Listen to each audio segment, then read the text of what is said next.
Hello there, and welcome back to John's Timeless Journey. You know, just last week I received a message from Margaret, a longtime viewer who wrote, "John, my son visited for dinner and spent the entire time criticizing my life choices. When I tried to explain myself, he dismissed me completely. I ended up in tears after he left. Why can't my own child respect me anymore?" That message hit close to home. I know many of you watching right now have felt that sting. When the children you raised, nurtured, and loved unconditionally seem to have forgotten the respect you deserve. That painful moment when your adult child rolls her eyes at your opinion, interrupts you mid-sentence, or worse, speaks to you with that tone that makes you feel like you're somehow less than. It hurts deeply, doesn't it? Today, we're talking about something that touches many of our hearts, but often stays hidden behind closed doors. The relationship between parents and their adult children can be one of life's greatest joys, but also one of its most complicated challenges, especially in our golden years. What makes this particularly difficult is that most parenting books focus on raising young children, not on navigating relationships with adults who happen to be your children. The dynamics shift dramatically, and suddenly the rule book you've been using for decades doesn't apply anymore. Many of us respond to disrespect from our adult children the same way we might have when they were teenagers, with frustration, anger, or by attempting to reassert our authority. But here's the truth I've learned over the years. Arguing rarely works. In fact, it often makes things worse, deepening the divide between you and the very people you love most. In this video, I'll share 6 practical approaches that can help restore respect and rebuild the connection with your adult children. Approaches that preserve your dignity while fostering understanding. These aren't quick fixes. They're thoughtful strategies that acknowledge both your needs and the reality that your children are independent adults with their own perspectives. Let's start with the first approach, one that many of us find challenging, but is absolutely essential: setting clear personal boundaries. You see, many of us grew up in an era where parents were expected to sacrifice everything for their children. That mindset served us well when our children were young, but now that they're adults, continuing to function without boundaries can actually damage your relationship. Your adult children need to see you as a person with your own needs and limits, not just as an ever-giving parent. Setting boundaries isn't selfish, it's necessary. Start by identifying what behaviors you find truly disrespectful or hurtful. Is it when your daughter criticizes your health choices? When your son dismisses your political views? When conversations turn into lectures about how you should be living your life? Once you've identified these boundaries, communicate them calmly and clearly, preferably during a neutral moment, not in the heat of conflict. You might say something like, "I value our relationship tremendously, but when you speak over me, I feel disrespected. I need us to have conversations where we both listen to each other." Remember to use statements that express your feelings rather than accusations. "I feel hurt when," rather than "you always make me feel." This slight change in wording makes a world of difference. Many parents worry that setting boundaries might push their children away. But in my experience, and from the countless stories viewers have shared with me, the opposite is usually true. Clear, reasonable boundaries actually foster healthier relationships built on mutual respect. Martha, a 72-year-old viewer from Ohio, shared how she finally set boundaries with her son, who would call at all hours expecting immediate responses. She gently explained that while she loved their conversations, she wouldn't be answering calls after 9 p.m. unless it was an emergency. Initially, her son was surprised, but within weeks, their daytime conversations became more meaningful, and Martha felt her sense of control return. Now, let's move to the second approach, which might be even more powerful: practicing active listening.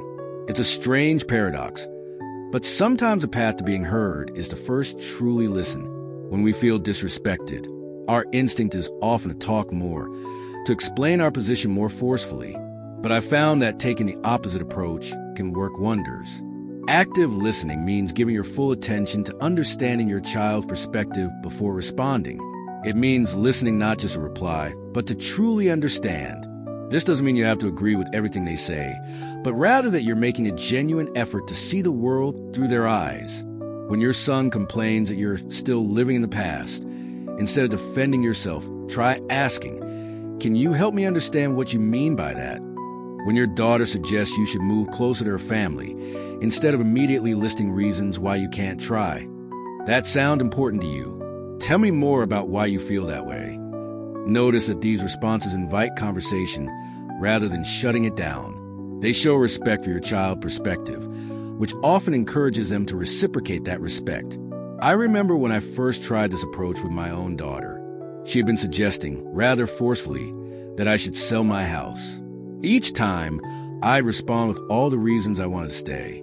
Our conversation became increasingly tense until one day, instead of defending my position, I simply asked, "What makes you feel this is the best option for me?" What followed was eye-opening. She wasn't just being controlling as I'd assumed. She was worried about my safety after a neighbor's break-in, concerned about the stairs becoming a hazard as I aged, and secretly hoping I might be closer to helping her children. By listening, I understood her perspective came from love, not disrespect. Active listening requires patience and practice. It means setting aside your own thoughts temporarily to fully hear another person. It means asking clarifying questions and reflecting back what you've heard to ensure you've understood correctly. So what I'm hearing can be a powerful phrase that demonstrates you're genuinely engaged. The beauty of active listening is that it often creates a reciprocal effect. When people feel truly heard, they become more willing to listen in return. This mutual exchange of attention and understanding can transform a relationship that feels strained into one characterized by mutual respect. As we explore these first two approaches, setting clear boundaries and practicing active listening, you might notice they both require something that doesn't always come naturally, changing our own behavior first, rather than expecting our children to change. This is because we can only truly control our own actions, not those of others, even our children. Tomorrow, we'll continue our journey through this challenging terrain, exploring more strategies that can help restore the respect and warmth you deserve in your relationships with your adult children. We'll look at choosing the right timing for difficult conversations and how to address specific behaviors rather than making sweeping judgments about character. In our conversation yesterday, we explored setting clear boundaries and practicing active listening, two powerful approaches that can help restore respect in relationships with adult children. Both require us to take the first step rather than waiting for our children to change. Today, let's continue our journey through these strategies that can transform tension into understanding. Our third approach focuses on something we often overlook in the heat of the moment: choosing the right timing for difficult conversations. You know how it goes. Your son makes a dismissive comment about your retirement plans during a family gathering, and suddenly you feel that familiar surge of hurt and frustration. Your immediate instinct might be to address it then and there, but pause for a moment and ask yourself, is this really the best time? Timing can make all the difference between a conversation that builds bridges and one that creates deeper divides. When emotions are already running high or when others are present, confrontations rarely lead to positive outcomes. Instead, they often escalate into arguments where both sides say things they later regret.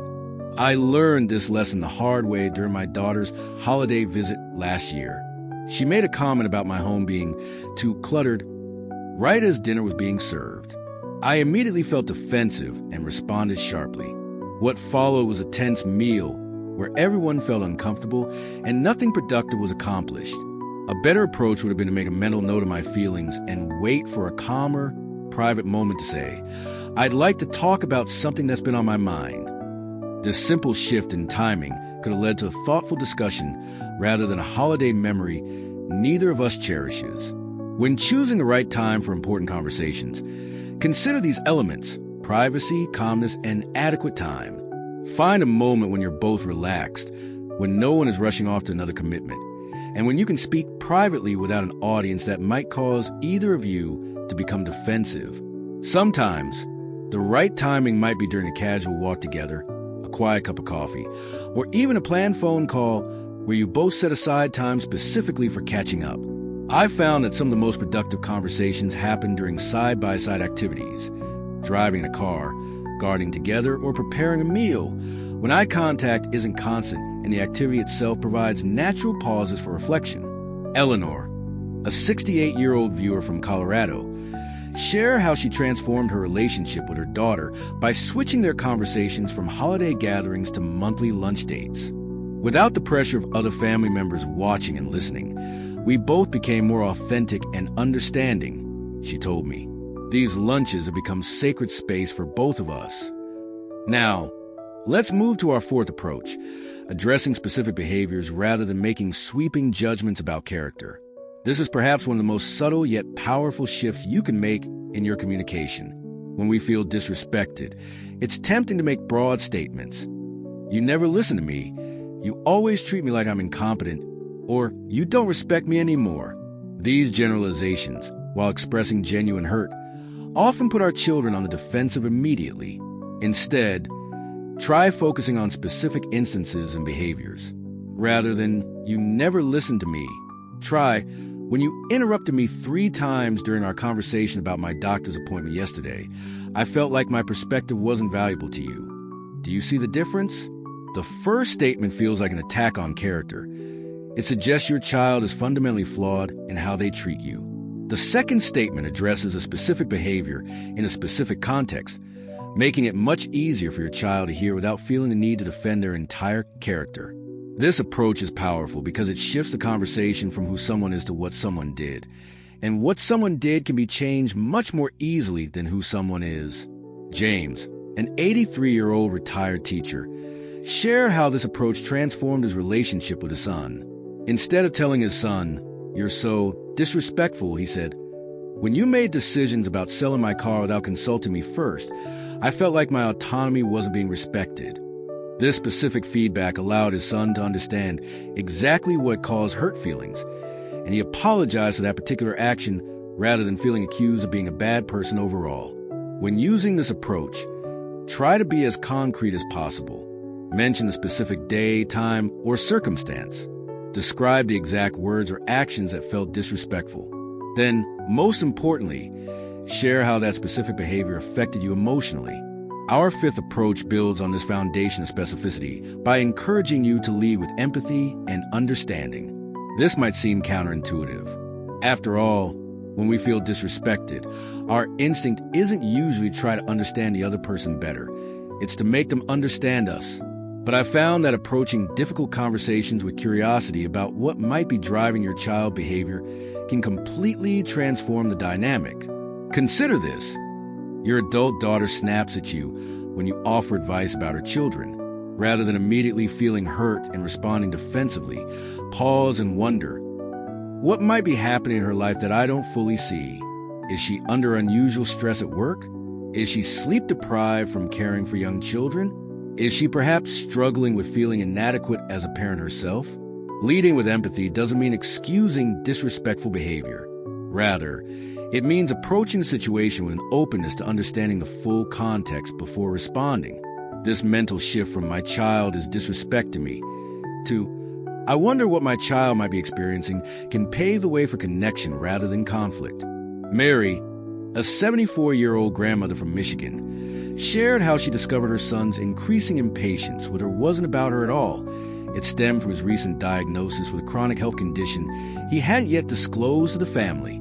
Her approach of gentle curiosity rather than defensiveness eventually led to him sharing his struggles and deepened their relationship immeasurably. Try opening conversations with phrases like, "I've noticed you seem frustrated lately when we talk. I'm wondering if there's something going on that might help me understand." Or, "I sense there's tension between us, and I'd like to understand your perspective better." These openings communicate that you value the relationship enough to look beyond the surface behavior. They invite your child to share their experience rather than defend against accusations. And often, they reveal layers of situation you couldn't have anticipated. As we explore these approaches, choosing the right timing, addressing specific behaviors, and leading with empathy, you might notice that they all share a common thread. They prioritize understanding over being right.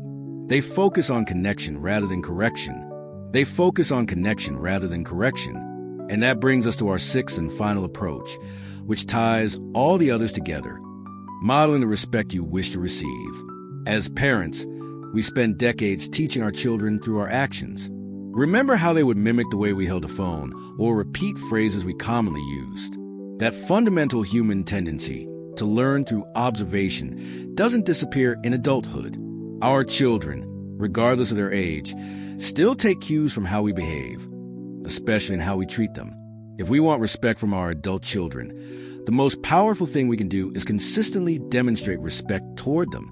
This means acknowledging their autonomy, validating their life choices, even when they differ from what we might have chosen, and speaking to them with the same courtesy we'd extend to a valued friend. I remember a conversation with Robert, a 77-year-old viewer who complained that his son never took his financial advice seriously. During our discussion, it became clear that Robert had a habit of introducing his opinions with phrases like, "You really should be doing this differently," or "You're making a big mistake with your approach." When I gently suggested he might try language that showed more respect for his son's judgment, Robert was skeptical but willing to try. A month later, he wrote to tell me about the remarkable change in their interactions. By shifting from, "You should invest in real estate," to, "I've had some positive experiences with real estate investing. I'd be happy to share what I've learned if you're ever interested." He created space for his son to engage rather than defend. Within weeks, his son was actually asking for his input, the very thing Robert had wanted all along. Modeling respect also means acknowledging when we've crossed a line. If you realize you've spoken sharply, dismiss your child's viewpoint, or overstepped a boundary, a simple, direct apology can be transformative. "I'm sorry I interrupted you earlier. What you were saying is important, and I'd like to hear your thoughts," demonstrates both humility and respect. This approach requires genuine self-reflection. We must be willing to examine our own communication patterns honestly. Do we listen without interrupting? Do we ask questions about our children's lives with genuine curiosity rather than judgment? Do we acknowledge their expertise in their chosen fields and in their own lives? Barbara, an 82-year-old former teacher, shared how transformative it was when she started treating her daughter, a busy executive with 3 children, as an expert on her own life. Instead of suggesting how Barbara's daughter should manage her time or raise her children, Barbara began asking questions. How you found balance with your schedule, or what approaches to discipline have worked best with Emma? This shift from advice giving to genuine curiosity completely changed their dynamic, with her daughter becoming more open and less defensive. As we navigate these complex relationships with our adult children, it's important to remember that respect is reciprocal. When we consistently demonstrate respect through boundaries, listening, timing our conversations thoughtfully, addressing specific behaviors, leading with empathy, and modeling respectful communication, we create an environment where mutual respect can flourish. Now, I want to acknowledge something important. Implementing these approaches isn't easy, especially when you're hurting. When you spend a lifetime as someone's parent, shifting to a more peer-like relationship takes tremendous patience and practice. There will be setbacks. There will be days when old patterns resurface, and that's completely normal. Remember that rebuilding respect in a strained relationship is rarely a straight line.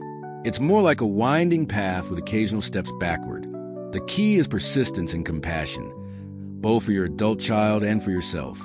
I also want to recognize that in some cases, despite your best efforts, your child may not immediately respond with the respect you deserve. Some wounds take time to heal. Some patterns take time to change. But I've witnessed countless relationships transform when even one person, in this case you, commits to a new approach. Think of these 6 approaches as seeds you're planting. Some may sprout quickly, while others need more time to take root. Your relationship with your adult child has been developing for decades. Meaningful change rarely happens overnight, but with consistent effort and patience, new patterns of mutual respect can emerge. Let me share one last story that I find particularly inspiring. Dorothy, a 79-year-old widow, had barely spoken to her son for nearly 3 years following a disagreement about her living situation. After watching one of our previous videos, she decided to reach out with a simple message: "I miss you in my life, and I'm open to finding a new way forward." She didn't apologize for her position or ask him to change his. She simply expressed a desire for connection. That small opening led to a cautious coffee meeting, which led to monthly visits, which gradually rebuilt their relationship. "We still disagree on some things," Dorothy told me, "but now we can discuss those differences with respect. I had to let go of being right to regain being close. As we conclude our exploration of these 6 approaches, I want to remind you of something essential. You deserve respect. Your wisdom, your experience, your journey, all are worthy of acknowledgement and appreciation. By implementing these strategies, you're not just improving a relationship, you're claiming the dignity that is rightfully yours. I'd love to hear your experiences with these approaches. Have you tried setting boundaries with adult children? Has leading with empathy opened new doors of understanding? Share your stories in the comments below. Your journey might be exactly what another viewer needs to hear today. Remember, it's never too late to plant seeds of respect and understanding. Even relationships that seem permanently strained can heal with the right care and patience. Thank you for joining me today on John's Timeless Journey. Until next time, be gentle with yourself and open to the possibilities that await when we choose understanding over argument.